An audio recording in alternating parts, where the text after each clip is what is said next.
Buongiorno, sono Federico Toffano, lavoro in Lafert SPA, facete parte del gruppo Sumitomo e il mio ruolo è di direttore risorse umane di Lafert SPA, del gruppo. Può raccontare brevemente la sua azienda, in particolare quando è nata, dove si trova, di cosa si occupa e chi sono le persone che lavorano con voi? Mi avvalgo del supporto delle slide di presentazione, così possiamo avere un percorso strutturato nella presentazione della storia dell'azienda. Allora, intanto Lafert fa parte dal 2018 di una multinazionale che si chiama Sumitomo, di origine giapponese. All'interno di questa struttura è inserita nella divisione Power, Transmission e Control. Lafert, come azienda locale italiana, nasce nel 1962, fondata da alcuni imprenditori locali che via via l'hanno sviluppata sia dal punto di vista geografico sia dal punto di vista di evoluzione prodotto, poi vediamo. Come si può notare, quindi, c'è stata una crescita sia in termini di numero di plant produttivi, che sono via via aumentati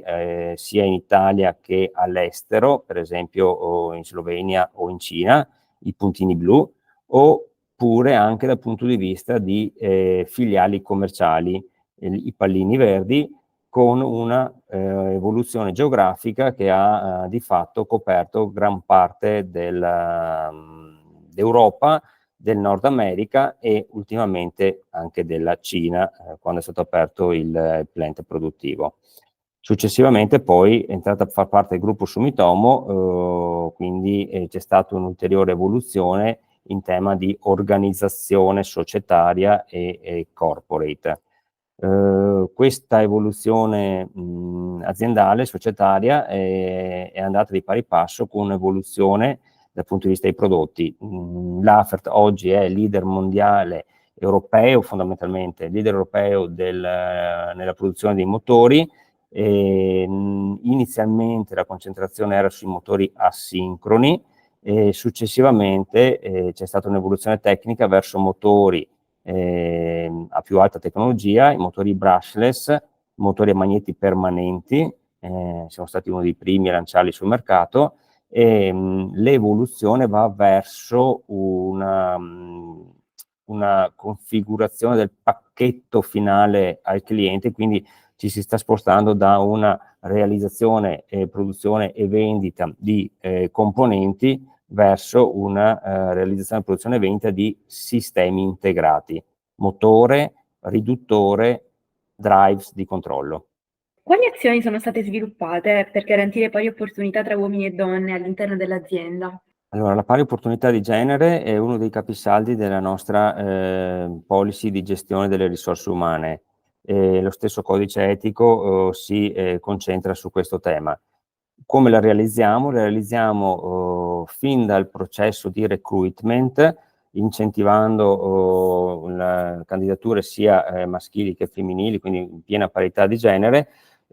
sia internamente che esternamente, perché molti percorsi di selezione, di recruitment o di crescita professionale sono interni, quindi l'azienda punta molto sulla crescita interna delle risorse. E questa la supporta con la formazione, quindi anche i piani formativi che ogni anno elaboriamo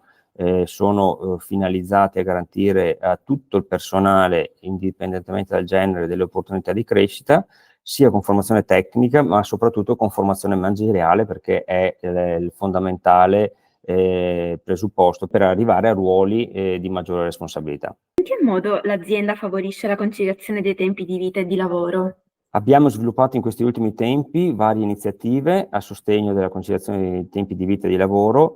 Abbiamo formalizzato l'anno scorso la policy di smart working, quindi sono state definite le regole, i presupposti e le modalità operative per consentire al personale che sia eligibile, a seconda del ruolo svolto in azienda, a svolgere l'attività al di fuori della sede aziendale.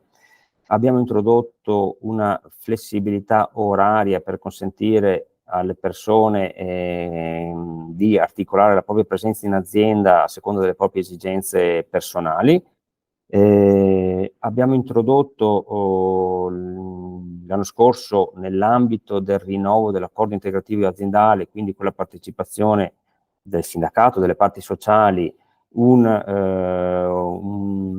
progetto a supporto della genitorialità e quindi anche della conciliazione dei tempi di vita e di lavoro, fin dalla nascita, tramite un supporto economico a fronte della nascita di figli, supportando le famiglie, supportando i genitori nella possibilità di dedicare più tempo ai figli nelle fasi iniziali della vita, consentendo una integrazione al congedo parentale previsto per legge, quindi garantendo loro una retribuzione maggiore anche durante la loro assenza per congedo parentale. Abbiamo introdotto dei permessi specifici per consentire ai genitori di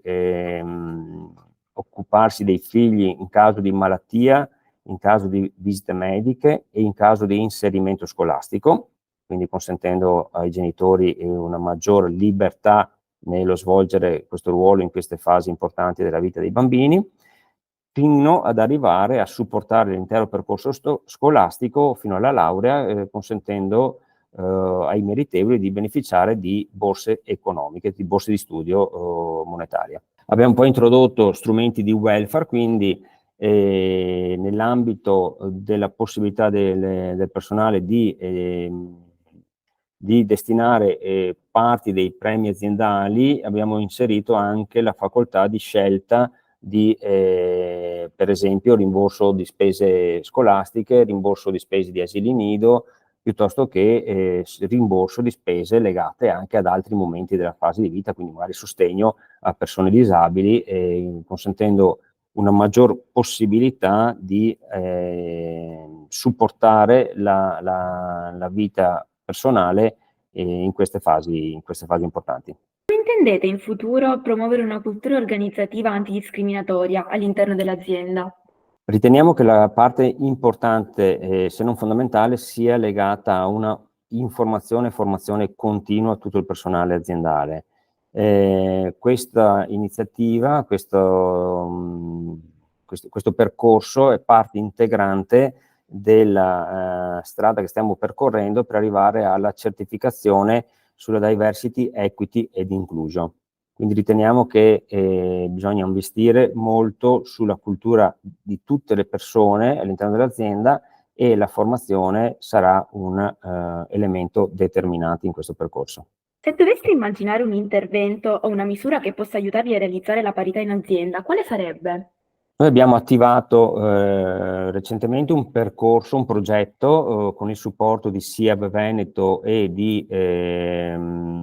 dell'Università di Padova, in particolare ingegneria, anche grazie al supporto che abbiamo ricevuto dall'Associazione Alumni dell'Università di Padova, che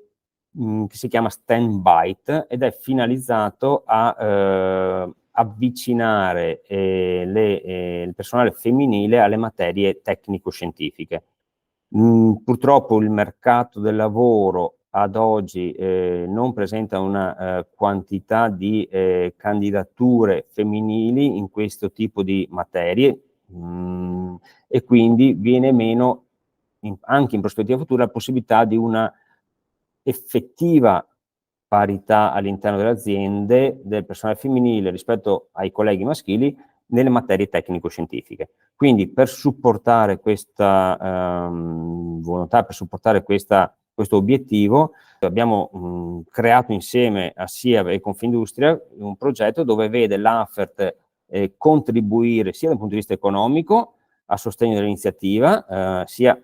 a sostegno di chi organizza, ma anche delle studentesse che sono coinvolte, che riceveranno una borsa di studio in base al project work che presenteranno, e questo riteniamo che consenta intanto di veicolare un messaggio a tutto il territorio, non solo locale, grazie ai social, anche nella fase di scelta dei percorsi scolastici fin dalle scuole superiori. Infatti il nostro obiettivo è quello di far modo che la popolazione locale e chi insomma avrà modo di prendere visione